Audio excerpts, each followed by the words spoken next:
This paper that I'm going to be presenting, which is a joint paper written by myself with Mikhail from Northeastern University and Dipti Jackie from there as well, is on modeling repayment capacity under inflationary pressures. We're going to we're going to have some insights from applying the DSTI gap as an analytical instrument within an agent-based framework. So the motivation for this is threefold. So why the DSTI gap? So with the Basel III regulatory reform, a lot of importance has been placed on borrower-based instruments, and the DSTI gap is a versatile instrument which allows us to quantify the impact of macroeconomic shocks on borrowers' repayment capacity. So it allows us to do a couple of things. It allows us to analyze how inflation, for instance, shocks impact consumers and in particular borrowers. We can quantify the impact of borrower defaults on financial institutions, and we can study how debt service costs compete with borrowers' expenses and revenues, affecting their ability to repay contracted loans. The second question is why an ABM? Well, we could do this on an aggregate level as an accounting model, but switching to the individual borrower micro level by adopting an ABM framework comprises a couple of advantages. First, the ABM framework eliminates the reliance on credit risk registry data, which in some countries, in all countries, is confidential, and in some countries might also provide insufficient coverage, in particular for households. The micro level also provides richer insights into the impact of exogenous shocks on individual borrowers and bank behavior under stress, and we can also integrate contagion into the study so we can know how the shocks propagate from borrower to financial institution, and amongst financial institutions. So what do we want to achieve with this? We want to build a tool to simulate the DSTI gap for stress testing purposes. We want the tool to test the borrower resiliency under a variety of macroeconomic shocks and how this impacts on bank solvency. And we also want to be able to tailor the tool to individual country characteristics, and therefore enabling an analysis of diverse configurations and scenarios. So what is the role of borrower-based instruments? So this is just a very quick recap of the Basel III framework and how they introduced these BBIs. These are macroprudential policy tools designed to manage risks associated with household over-indebtedness. The objectives are to protect consumers and financial institutions from risk, and that is the risk of over-indebtedness, the probability of default in the case of consumers, and the DSTI ratio, and also the risk of overexposure to loans that are under-collateralized, in the case of the LTV, for instance. So we want to enhance financial stability by mitigating systemic risks and control the rate of growth of credit in an economy. And so there are a couple of BBIs, borrower-based instruments. There's the debt service to income ratio, which we focus on in this paper. This one restricts borrowers' debt payments as a percentage of their income. But there are also the loan to value ratio, amortization requirements, and so on. Borrower-based tools are effective in reducing household vulnerability, and this has been proven, to economic shocks.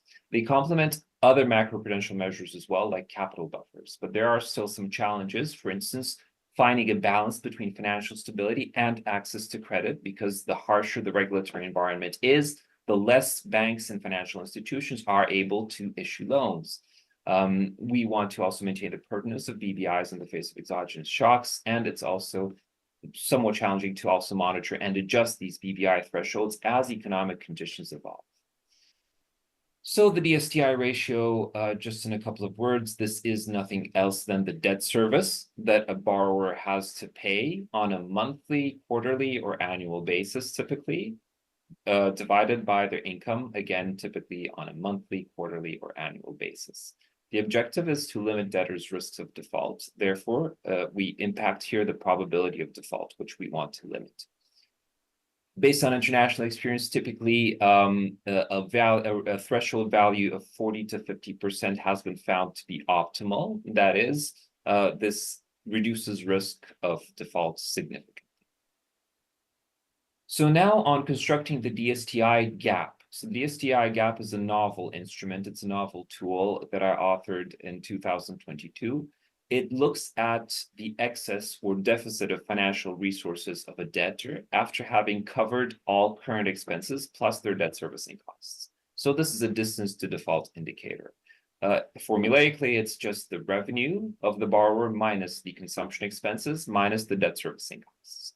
And when we express this as a percentage of disposable revenue, it becomes nothing else than one minus C over Y, that's consumption over the income, minus the DSTI threshold, that's the regulatory threshold that the central bank typically imposes. The advantage of this tool is that if after we apply an inflationary shock, the value of the DSTI gap remains above zero, we conclude that the debtor remains solvent. Otherwise, there's only one choice: to reduce consumption, or if that's impossible, to default on one's loan. The simulated financial ecosystem that we build is a complex network of interacting agents and financial flows. So we have three key types of agents within our system. That is the regulator, responsible for system oversight and policy making. These are the borrowers. Now, borrowers, we have two types of borrowers. That's borrowers that take on loans for consumption purposes, so consumer loans, and loans for house purchases. So these are our two categories. And we also we also have the financial institutions, of course, who lend money to the borrowers. Now, our framework allows us to study a couple of things: financial flows, the flows of funds, the flows of interest, contagion, how the shock spreads throughout the system, and also and very importantly, the impact of exogenous shocks, like, for example, an inflationary shock on borrowers' ability to repay their loans. We also another goal that we have is to study second round effects as well. That is how the shock is amplified from contagion and from circulating within the system. So here's a visual guide to our model, and it's created in three integrated components. That is the macro block, the micro block, and the stress test. Now, the end goal of our model is to study the impact on bank solvency.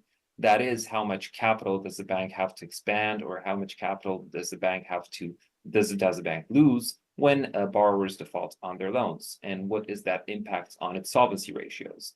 So this is done through an accounting model. So this is the stress testing side of the model. To get there, at the core of our model lies the debtor and their financial situation. Now, the debtor has some inputs and some outputs. Now, they receive wages, that's the income side, and they also have some expenses. They have to pay for consumption expenses, so that's their day-to-day living costs, and also debt servicing costs. That's the amount of money that they pay to service their loans. This is done through an agent-based model. This is our micro block.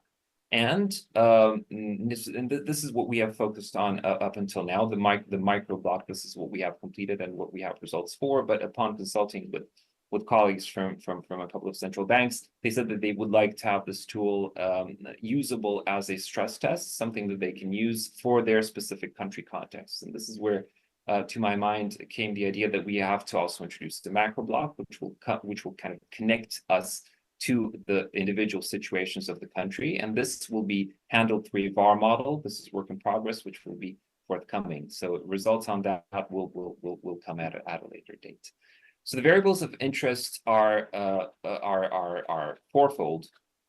For the borrower, we want to study their revenue, their consumption expenses, their debt servicing costs, the DSTI ratio of the individual borrower, their individual DSTI gap, that is, how far away is the borrower from defaulting on their loans, and of course the default status, which, if activated, will lead to losses for the banks. And that's where the bank indicators come in. We want to monitor banks' capital, which will have an impact on their solvency ratios, and of course their exposures by loan types, because we have two types of borrowers here in our model, and risk-weighted assets. On the regulatory side, we have the DSTI threshold, which is a tool that the macroprudential regulator uses to limit risk, and the policy rate, which is the monetary policy instrument. And we also have some macroeconomic indicators that we follow, or rather that the observer follows in our model. That's the GDP, the inflation rate, unemployment, and non-performing loans. And to start off the model, the research that we undertook, we performed an AI augmented literature review. We wanted to understand the existing literature and use AI-based applications such as Constellate and Elicit to investigate what linkages we have and what network connections we have with if we focus on the role of DSTI and macroprudential policy, scenario simulation, and stress testing. So we want to create a microcosm of these subjects and see how they interact amongst each other. And in figure 1, we see the evolution of research production in the field. We can see here that debt servicing has been a prominent topic throughout time. There's been increasing interest in financial stability, especially after the 2008 financial crisis. Macroprudential related subjects have also been, publications of the field of macroprudential subjects have been increasing and on the rise again after the 2008 crisis. And repayment capacity has been a stable field of literature throughout time as well, although less prominent than some of the other subjects. Figure 2 shows us a network diagram of how our borrower-based instruments, and in particular the DSTI and others as well, we see that in red in the figure on the left-hand side, connects with other key subjects in the area of financial studies. And we see that these borrower-based instruments, the DSTI, is highly interconnected with subjects like financial system crises, systemic risk, stress testing and scenarios, monetary and macroprudential policies, and also regulatory requirements, capital adequacy. So all of the key subjects in the field of financial stability and stress testing are highly interconnected with the DSTI ratio and borrower-based instruments. And within the borrower-based instrument world or microcosm, if we build a topic cloud, the DSTI comes out as a prominent variable, and this is because it is one of the most researched and one of the most implemented tools within the European Union and within the countries that have adopted the Basel framework. In terms of occurrence by year of publication, we see 7 key topics and more interest coming into financial stability and systemic crises along time. And if we look at figure 5, which shows the conceptual framework diagram, it kind of suggests a strong importance of borrower-based instruments in financial institutions and systemic risk. And if we take any one of these key nodes for borrower-based instruments and financial crises, systemic risk, like, for instance, income and consumption, the DSTI ratios, tolerable inflation, macroprudential norms, we always see all of the linkages and interactions leading in the end to agent-based modeling. So we know that this is a framework that we can adopt, and that can produce good results within these subjects and within the topics of interest that we're going to be modeling. And so this informed our choice of framework and for the purposes that we wanted to model for the subject that we wanted to model. This is an overview of the interface of the model. We have 2 models, a micro model and a macro model. Going forward, we'll be focusing on the micro model for stress testing purposes and integrating it with the vector autoregressive model. So we have our agents, financial institutions, borrowers, and of course the observer, who is the regulator. They follow a couple of rules, which are rules on the distribution of income, the variation of the income, inflation, and how it follows a Taylor rule, expenses, and how these expenses are generated and how they evolve across time. And we also look at the environment. The spatial environment shows us how agents interact in the economy. That is how borrowers interact with the banks and how borrowers respond to economic conditions when they are faced with various types of exogenous shocks. This is the macro model. Again, we have the same key rules, but here we have a number of countries represented all together. So these are the 14 nations of Europe who implemented the DSTI threshold. And so we have all of these nations depicted within the viewport.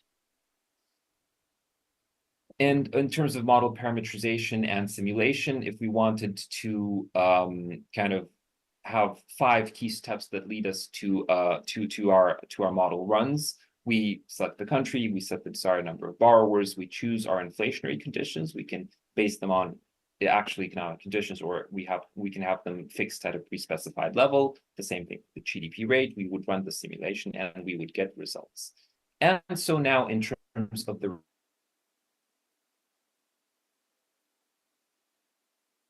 results on this slide, what I would is interesting fact. Empirical studies support our null hypothesis, and that is that measures of household indebtedness, of which the DSTI gap is also part of, may not be sensitive to income distribution variations. And there's a study on this that was produced by Quint He mentions that in the Eurozone, this might be because the DSTI gap is influenced by a range of factors, including macroprudential policy, which can help to reduce macroeconomic volatility. However, our study and the deeper insights that we get from the agent-based interactions show that there is, in fact, heterogeneity of the DSTI gap based on the income distributions among borrowers. So it slightly it contradicts the literature, and we can see here clearly from, for example, from the graph in the bottom left-hand side of the screen that we have DSTI gaps that vary by country, and we also see that these different, and on the right-hand side we see that the average DSTI gap differs by income group, and in particular in the case of the low medium income group. And this is in particular this conclusion holds in particular for countries, for developing nation countries, countries from Eastern Europe, much more so than for countries from Western, from more developed economies. On this next slide, we also see the research. We also kind of have some results that will compare our findings with previous research that exists on the impact of uniform DSTI levels versus country-specific levels. And so the research such as Ross, for instance, the paper by Ross, suggests that the latter, that is country-specific DSTI levels, might be more effective in containing household risk. Our research supports this finding, and the graph on the upper right-hand side of the screen shows the mean DSTI gap of countries in the study. Based on the insights from the experiment, it becomes evident that tailor-made or country-specific policies are more effective in containing exogenous inflationary shocks. We also notice that for a predefined DSTI threshold, tolerance to inflationary shocks differs significantly among income groups, and this further supports the findings that we presented on the previous slides. And these are a couple of references that we have in case you're interested in the DSTI gap instrument itself or on some of the interactions that we've built and constructed. And to conclude, we've created a new tool to monitor bank exposures to default risk. It's a cross-country analysis, and we can configure it to individual countries, and it allows us to reverse stress tests the maximum tolerable inflationary shock that borrowers can handle, given a certain DSTI threshold and macroeconomic configuration. Thank you.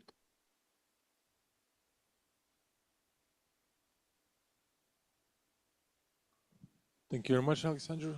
Now, is there any questions in the audience?